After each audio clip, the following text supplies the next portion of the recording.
Hi, I am Josh Freeman. I am one of the entrepreneur and business attorneys at Freeman Lovell, and I'm happy that you've tuned back in to learn more from our From Idea to Exit series, where we're teaching the legal principles to structure, scale, and sell your business.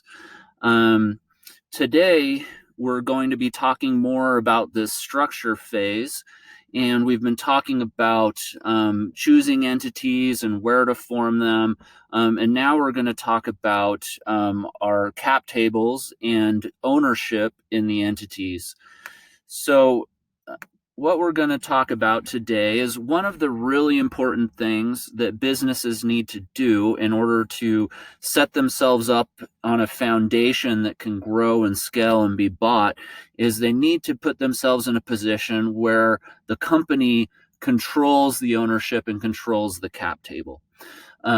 This is a really important thing, and there are a lot of companies that have been really hurt by not properly setting this up and giving owners too strong of rights instead of protecting the company's rights in controlling kind of ownership in the cap table.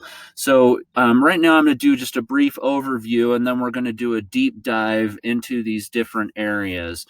So with the entities that we work with and the businesses and entrepreneurs, these are the five things that we typically advise pretty much all businesses to use and utilize to control their cap table and to protect their business. So the first is understanding, and choosing the right equity splits between the owners and using vesting provisions to um, to protect against owners who don't fulfill expectations and continue to be engaged in the business.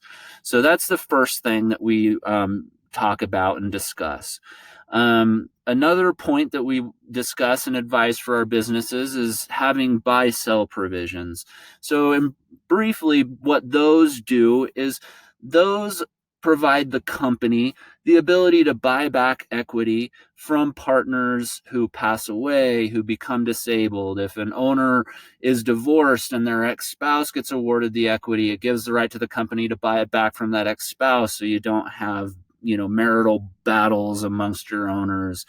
Um, Also protects against if a partner files for bankruptcy and the bankruptcy estate takes control of that equity ownership and those kinds of things. And so the buy sell provisions are ones that protect against those types of situations that can cause some stress and some distraction and some problems on your cap table if you don't take care of them. Next, we talk about rights of first refusal. And so these are essentially the ways that the company can control who the owners of the business are. And so this is talking about creating restrictions on selling equity ownership by owners to third parties. And this provides the company the first right to buy those based on the terms that someone wants to sell those and be able to step in, and even if they allow them to purchase, to limit voting rights going forward and other things like that. And so that's an important thing to keep in mind as you're getting your entity and your ownership structure and cap table formed, is making sure that you have those rights of first refusal. Another right that we talk about is this for cause repurchase rights. And so what this means is, if you have an owner in your business who makes a significant mistake and embezzles money from your business, gets convicted of fraud, or commits a serious felony level crime or other thing like that, that it gives the company the ability to repurchase their rights at a repurchase their equity at a discount because of those, and so that the company can move beyond and remove people who have damaged the company or whose reputations may damage the company.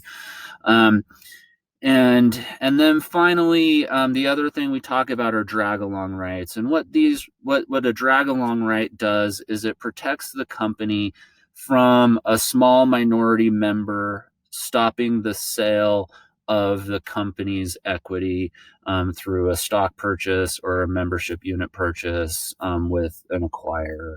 and forcing an asset purchase. We'll talk more about what this means and why that can be problematic, but it's a protection so that you don't provide any one small owner too much leverage in a merger or acquisition situation. But yeah, so this is just a quick overview. We're going to be talking more about each one of these items in detail to provide some more details on how they work, what they do, what you should consider and look for, that sort of a thing. But controlling your cap table is a really important piece of your business. And on a legal side of things, this is an area where a lot of businesses get in trouble and sometimes put themselves out of business because of, ownership problems and things that way.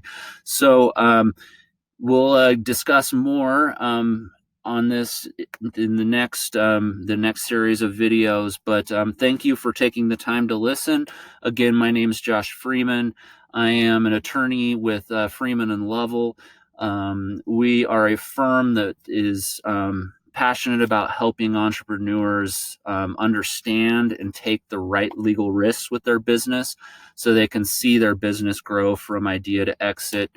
And thanks for taking the time to watch this. And if you have any questions or want to reach out or contact us, you can reach me here at my email address, or you can find us on the internet at that same website. So thank you and good luck.